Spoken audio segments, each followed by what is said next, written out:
He interacted with a number of missionaries who lived through hunting, fishing and wildlife gathering and were known to attack anyone who came close to bows and spears until they got angry and shoot an arrow at him. It happened to be a carry-on book, and the 26-year-old explorer and Christian missionary returned to a boat of fishermen waiting at a safe distance that night. He wrote about his adventures and left his notes to fishermen. He returned to the island the following day, on November 16. What happened then was not known. But on the next morning, the fishermen looked from the boat as the tribe dragged Chu's body along the beach. Dipendra Pathak, the Director General of Police in Andaman and Nicobar Island, said 7 fishermen were arrested for helping the North Island Sentinel. These island visits are severely restricted by the Indian government, and officials are working with anthropologists to restore the body. It was a false adventure, Pathak said. Chau seemed to be shot and killed by arrows, but the cause of death cannot be confirmed until his body is restored. Pathak told the Associated Press, in an Instagram post. His family said he had mourned his son, brother, uncle and dear friend. The family also said they forgave he ventured his own free will and his local contacts need not be persecuted for his own action. The family said.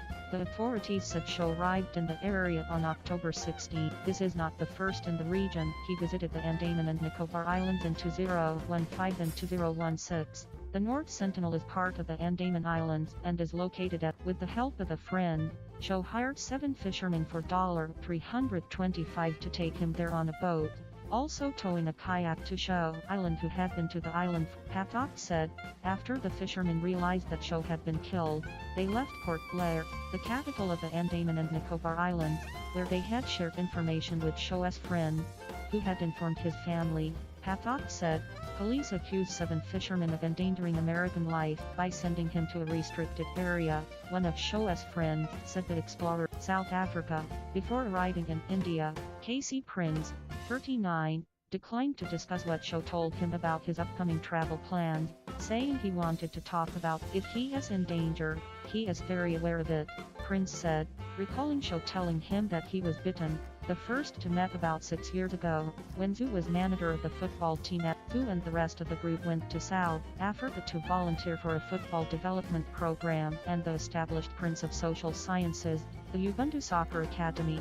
The Prince described him as easy, kind, cheerful and motivated by double passion, a love of Christian outdoors and zeal. He is an adventurer in the heart, Prince said.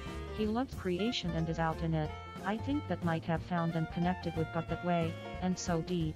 Prior to attending Oral Roberts College, Chau lived in southwestern Washington and went to Vancouver High School. The phone message left with some of his relatives was not returned on Wednesday.